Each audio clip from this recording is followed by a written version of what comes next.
The day my mother-in-law installed a camera outside my bedroom and called it a family safety measure, I realized I wasn't living in a home.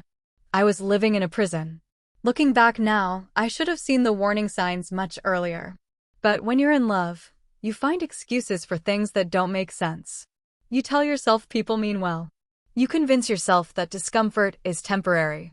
That's exactly what I did when I married Jason Brooks and moved into the large colonial house his mother Evelyn had owned for nearly 30 years. At first, everything seemed reasonable. Housing prices had climbed so high in our part of Ohio that saving for our own place felt impossible. Jason suggested we stay with his mother for a year or two while we built our savings. Evelyn welcomed the idea with a smile so warm it eased all my concerns. She told everyone she was thrilled to have a daughter instead of just a daughter-in-law. My friends thought I was lucky. For the first few weeks, I thought so too. The house sat on 2 acres outside town, with white columns in front and carefully trimmed hedges lining the driveway. It looked like the kind of place where family memories were made. Every room was spotless. Every picture frame perfectly aligned. Every throw pillow arranged with military precision. I remember noticing that on my first day. Nothing seemed out of place. Not even by an inch. Soon I learned why. Evelyn controlled everything. She controlled what time breakfast was served. She controlled which television programs played in the evenings. She controlled the thermostat, the grocery list, the laundry schedule, and eventually every hour of my day. At first, her rules sounded harmless. Shoes stayed by the back door. Dishes were washed immediately after meals. Guests required advance notice.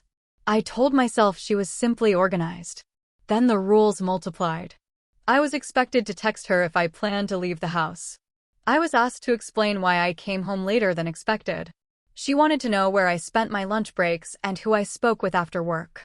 One evening, I came home 15 minutes later than usual because traffic backed up after a minor accident on Interstate 71. Evelyn was waiting in the kitchen. She didn't raise her voice. She didn't accuse me of anything. She simply looked at the clock and asked why I was late. The question itself wasn't strange. The way she asked it was like a warden reviewing an inmate's behavior report. Jason laughed it off. He said his mother worried about everyone. He said she had always been protective. He said I was reading too much into it. So I ignored the knot forming in my stomach. Weeks became months. My independence slowly disappeared. I found myself asking permission for things I never needed permission for before. A weekend trip. Dinner with coworkers. Even a simple visit to my sister. Every request was met with questions. Endless questions. Why? Where? Who? How long? Eventually, saying yes to Evelyn became easier than defending myself. The strangest part was that nobody else seemed to notice. To outsiders, she appeared generous, elegant, and caring. She hosted church events, organized charity drives, baked pies for neighbors. People praised her constantly. They saw kindness. I saw control. And then came the camera. Small, black, mounted discreetly in the hallway outside my bedroom. Evelyn smiled when she showed it to us. She called it a security upgrade. Jason nodded approvingly. I stared at the blinking light and felt something cold settle deep inside my chest. That was the moment everything changed. That was the moment I finally understood that in Evelyn Brooks' house, privacy wasn't allowed. Freedom wasn't expected. And I was no longer a member of the family. I was a prisoner who simply hadn't tried to escape yet. For several days after the camera appeared, I tried convincing myself that I was overreacting. Plenty of families installed security systems. Plenty of homeowners wanted extra protection. That explanation might have worked if the camera had been pointed toward the front door or the back patio. Instead, it watched the hallway leading only to my bedroom. Every time I stepped outside my door, I felt its silent attention following me. The feeling settled into my daily routine like an unwelcome shadow. The house itself began to feel different. It was still spotless. The polished hardwood floors still reflected the morning sunlight. The grandfather clock still chimed every hour. Yet something had changed. Or maybe I had finally started seeing what had always been there. I noticed how Evelyn always seemed to know where I had been. If I spent 10 extra minutes in the backyard reading a book, she would mention it casually during dinner. If I received a phone call from a friend, she somehow knew the conversation had lasted longer than usual. When packages arrived, she inspected the labels before I could bring them upstairs. Nothing escaped her attention. One Saturday morning, I woke up early hoping to enjoy a quiet cup of coffee before anyone else came downstairs. The kitchen was empty when I arrived. For the first time in weeks, I felt a small sense of peace. I poured myself a mug, sat by the window, and watched the sunrise spread across the neighboring fields. It lasted less than 5 minutes. Evelyn entered the room wearing a perfectly pressed robe and gave me a smile that never reached her eyes. She asked why I was awake so early. I laughed awkwardly and said I simply could not sleep. She nodded slowly, as though filing the information away for future reference. Then she asked whether something was bothering me. The question sounded caring. The tone sounded investigative. By then, I had started recognizing the difference. Jason noticed none of it. Or perhaps he had grown so accustomed to his mother's behavior that it felt normal to him. Whenever I brought up my concerns, he became defensive. He reminded me that we were living in her home. He reminded me how much money we were saving. He reminded me that she had sacrificed a great deal for him throughout his life. Every conversation ended the same way. I would fall silent. He would return to whatever he had been doing. Nothing changed.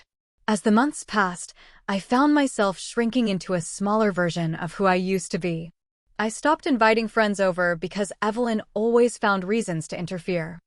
I stopped making spontaneous plans because explaining them felt exhausting. Even my laughter became quieter. One evening, while folding laundry in the basement, I caught my reflection in a small utility room mirror. For several seconds, I barely recognized the woman staring back at me. She looked tired, careful, hesitant. The realization struck harder than I expected. Evelyn had not locked any doors. She had not raised her voice. She had not made threats. Yet somehow, piece by piece, she had taught me to monitor myself before she ever needed to. And standing there under the humming fluorescent lights, I began to wonder how many years Thomas Brooks had spent living exactly the same way. The first time Evelyn embarrassed me in front of other people, I almost convinced myself it had been an accident. Looking back now, I realized that was exactly how she operated. Never enough to create a scene. Never enough for anyone else to notice. Just enough to leave a mark. It happened during a family dinner on a Sunday evening. Several relatives had come over after church. The dining room was filled with conversation, polished silverware, and the smell of roasted chicken. Everyone appeared relaxed. Everyone except me. By then, I had learned that gatherings at Evelyn's house followed an invisible script. She was always the star. Everyone else played supporting roles. I was setting bowls of vegetables on the table when Evelyn smiled at her guests and said, "Rachel has finally learned how to season food properly." It only took her a year. A few people laughed politely. I forced a smile. The comments sounded harmless, maybe even playful. But I knew exactly what she was doing. A few minutes later, someone complimented a pie I had baked that afternoon. Before I could thank them, Evelyn responded, "She is improving. Practice makes perfect." More laughter followed. Again, nobody saw anything wrong. The conversation continued, but I felt myself retreating further into silence. Every compliment directed toward me somehow returned to Evelyn. Every success became evidence of her guidance. Every achievement became proof that I needed her supervision. The worst moment came after dinner. We were sitting in the living room when one of Jason's cousins asked whether we planned to buy a home soon. Before either of us could answer, Evelyn spoke. "Rachel likes to dream big, but managing a household takes discipline. They still have a lot to learn." The room grew quiet for a second. Not uncomfortable, just enough for everyone to hear it. My cheeks burned. Jason chuckled softly and changed the subject. That hurt more than anything Evelyn had said. Not because he agreed with her. Because he did not even recognize the insult. On the drive home from work the next day, I found myself replaying the evening over and over again. Every remark. Every smile. Every carefully chosen word. None of them sounded cruel on the surface. Yet together they created a message that was impossible to ignore. I was not viewed as an equal. I was viewed as a project. Someone to correct. Someone to manage. Someone who should be grateful for constant supervision. The pattern became impossible to unsee after that. At church events, Evelyn interrupted my stories to provide her own version. At family gatherings, she answered questions directed at me. If I expressed an opinion, she gently reframed it. If I made a decision, she explained why another choice might have been wiser. Always calm. Always smiling. Always leaving herself room to deny any bad intention. One evening, while organizing old photo albums in the den, I noticed something unusual.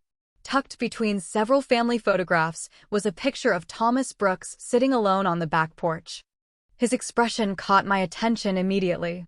It was not sadness. It was exhaustion.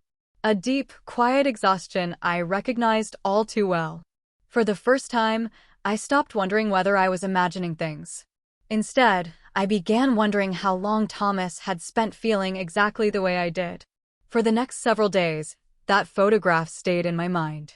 Whenever I passed the den, I found myself thinking about Thomas sitting alone on that porch, staring into the distance with that same weary expression.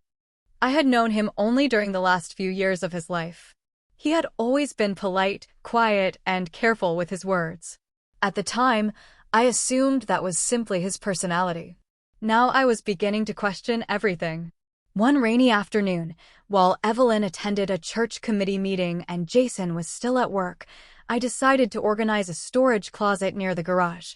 Evelyn loved organization, and nobody questioned someone cleaning her house.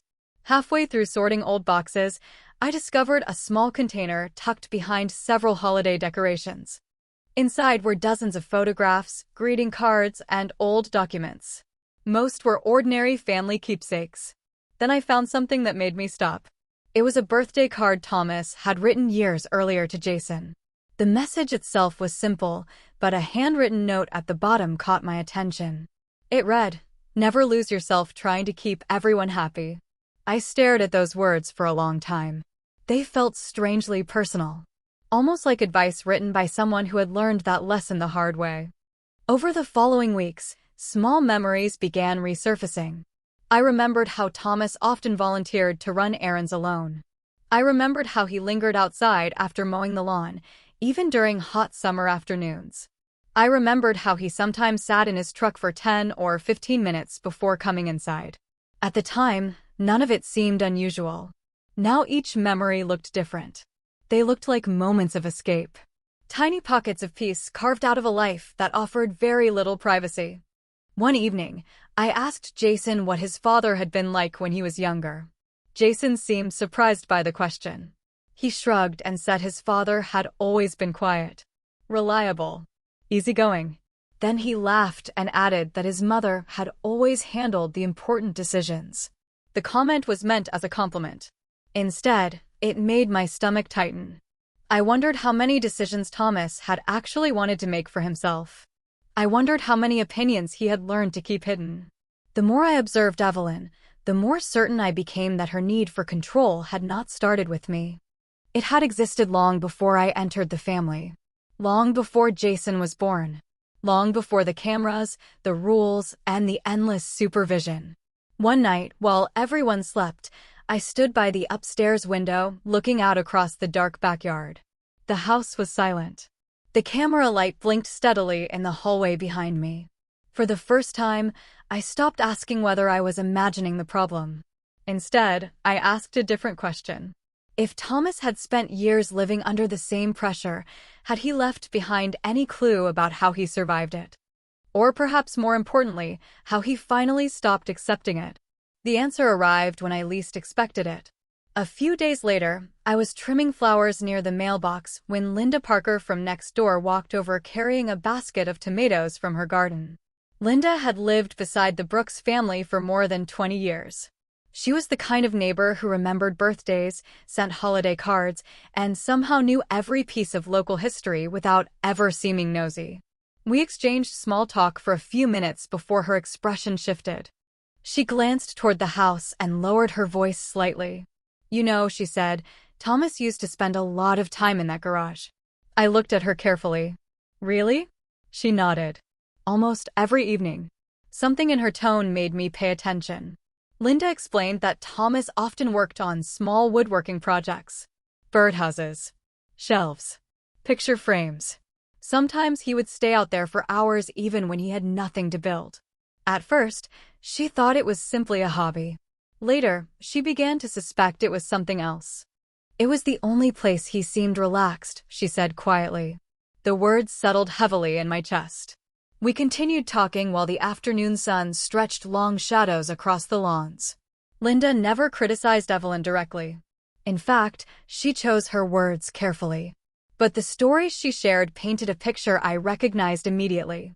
Thomas always deferred to Evelyn's decisions. Thomas rarely argued. Thomas often apologized for things that were not his fault. The more she spoke, the more familiar it sounded. Before leaving, Linda hesitated for a moment. Then she added something that stayed with me for days. Thomas was one of the kindest men I ever knew. But by the end, he looked tired all the time. Not physically tired. Spiritually tired. After she walked away, I remained standing beside the mailbox long after our conversation had ended. That evening, I watched Evelyn move through the house with her usual confidence. She corrected the placement of a chair in the dining room. She reminded Jason about an appointment he had already remembered. She commented on how I folded kitchen towels. Each moment seemed insignificant by itself. Together they formed a pattern I could no longer ignore. Later that night, I went down to the garage for the first time with a different purpose. Dust covered most of the shelves. Old tools hung neatly along the walls. In one corner stood a large wooden workbench. Everything appeared untouched. Yet something about the space felt different from the rest of the house. Lighter somehow. Less controlled. I opened a drawer and found measuring tapes, pencils, and scraps of sandpaper. Then I discovered a small notebook tucked beneath a stack of woodworking magazines. My pulse quickened. The notebook looked ordinary. Worn edges. Faded cover. Nothing remarkable at all. But as I held it in my hands, I felt the strange certainty that Thomas had left behind more than woodworking notes. And for the first time since moving into that house, I sensed that the answers I had been searching for might finally be within reach. That night, I waited until everyone had gone to bed before opening the notebook. I sat at the small workbench in the garage, with a flashlight resting beside me. The pages were filled with neat handwriting. At first, most of the entries appeared ordinary. Measurements for shelves. Shopping lists for supplies. Notes about repairs around the house. I almost convinced myself I had imagined its importance. Then I reached a page dated nearly 8 years earlier. The entry was short. Spent 3 hours in the garage today.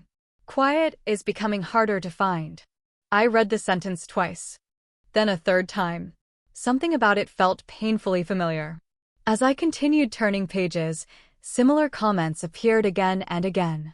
None of them directly criticized Evelyn. None of them contained anger. That was what made them so powerful. Thomas wrote like a man documenting the weather. Calm observations. Quiet truths. One entry read, "Agreed with everything today." Easier that way. Another said, "Sometimes peace costs more than people realize." I sat there for nearly an hour reading fragments of a life that suddenly felt much less mysterious. The notebook revealed a man who had gradually learned to disappear inside his own home. Not because he lacked strength. Not because he lacked intelligence. Because resistance required energy, and eventually he had run out of it. The realization unsettled me deeply. Over the following weeks, I became more observant. Instead of reacting emotionally, I started paying attention. I watched how conversations unfolded. I noticed how Evelyn asked questions that sounded harmless, but always gathered information. I noticed how she reframed disagreements as concern. How she transformed control into kindness. Most importantly, I noticed how everyone around her adjusted their behavior without realizing it, including me. One Saturday afternoon, Jason and I discussed visiting friends in Columbus for the weekend. Before we had finalized any plans, Evelyn somehow learned about it. At dinner, she casually mentioned that the timing seemed inconvenient. She reminded Jason about responsibilities around the house. She expressed concern about traffic and hotel costs. 20 minutes later, the trip had quietly disappeared from the conversation. Not because she forbade it, because she guided it toward a different outcome. The pattern was impossible to ignore once I saw it clearly. That was when I made a decision.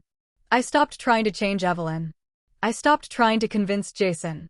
Instead, I focused on rebuilding pieces of myself. Small things at first. I reopened a separate savings account. I accepted additional freelance work online during evenings. I reconnected with friends I had gradually stopped seeing. None of these actions were dramatic. None created conflict. Yet each one gave me something I had been losing for a long time. Independence. The notebook remained hidden in the garage. Every few days I returned to read another section. Thomas never described a grand escape plan.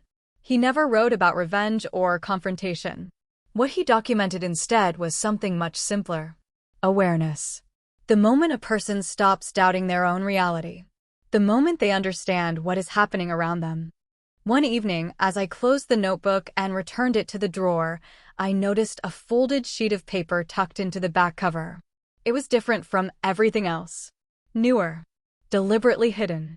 My hands trembled slightly as I unfolded it, sensing that whatever Thomas had chosen to conceal there might change everything I thought I knew about the Brooks family. The paper was a letter. Not long. Barely a page. Yet by the time I reached the final sentence, I understood why Thomas had hidden it so carefully. It was addressed to no one in particular. There was no name at the top. No date.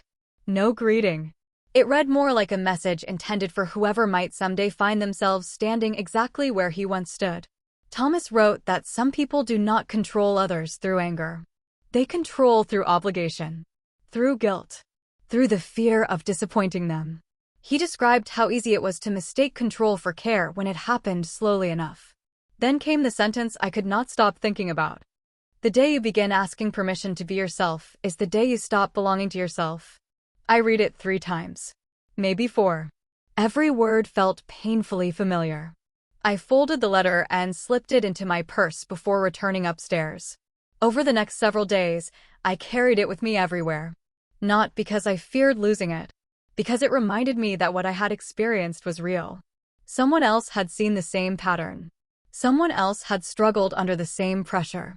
Most importantly, someone else had survived long enough to recognize it clearly. The strange thing was that once I stopped questioning my own perception, Evelyn became easier to predict. I could almost anticipate her responses before she spoke. If I mentioned a personal goal, she would explain why it might be unrealistic. If I made a plan, she would identify potential problems. If I expressed confidence, she would introduce doubt disguised as wisdom. Her methods had not changed. My awareness had. One evening, she approached me while I was preparing dinner. Her tone sounded unusually pleasant. She mentioned that managing household finances had become more complicated recently and suggested that everyone should simplify certain accounts and expenses. Then she casually proposed reviewing some of Jason's financial arrangements together. The request sounded innocent enough. Yet something about it immediately raised my guard. Thomas's letter echoed in my mind. Control rarely arrives looking like control. I smiled politely and said I would discuss it with Jason first. For a brief moment, something flickered across Evelyn's face. Not anger. Disappointment. As though the conversation had not gone according to plan. That reaction told me more than her words ever could. Later that night, I sat in my room reviewing my growing savings account and the freelance income one had quietly built over recent months. The numbers were still modest. Nothing life-changing. But for the first time in a very long while, they represented choices. Independence. Possibility. Downstairs, I heard Evelyn moving through the hallway before the house finally grew quiet. The camera light continued blinking outside my door. Steady. Unchanging. Yet it no longer filled me with the same helplessness. Because hidden inside my purse was proof that the problem had never been my imagination. And somewhere ahead, whether Evelyn realized it or not, a future was beginning to take shape that she would no longer be able to control. The opportunity arrived sooner than I expected. 2 weeks later, Evelyn announced that several relatives would be visiting for a family luncheon on Sunday. Normally, gatherings like that filled me with quiet dread. This time felt different. Not because anything had changed on the surface. The same polished dining table waited beneath the chandelier. The same carefully arranged place settings lined the room. The same invisible rules governed every conversation. The difference was me. For once, I was no longer walking into the room uncertain of my own judgment. Throughout the morning, I watched Evelyn move effortlessly between guests.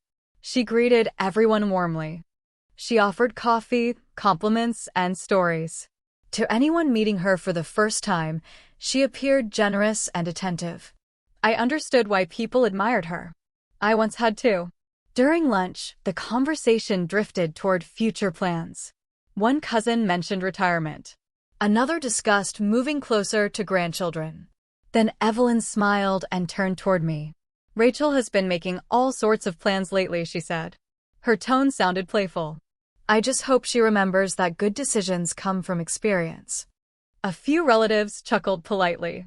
Months earlier, the comment would have embarrassed me. This time, I simply took a sip of water and smiled back. For a brief second, Evelyn seemed surprised. The conversation continued. A little later, someone asked whether Jason and I still intended to buy a house someday. Before Evelyn could answer for us, I responded calmly.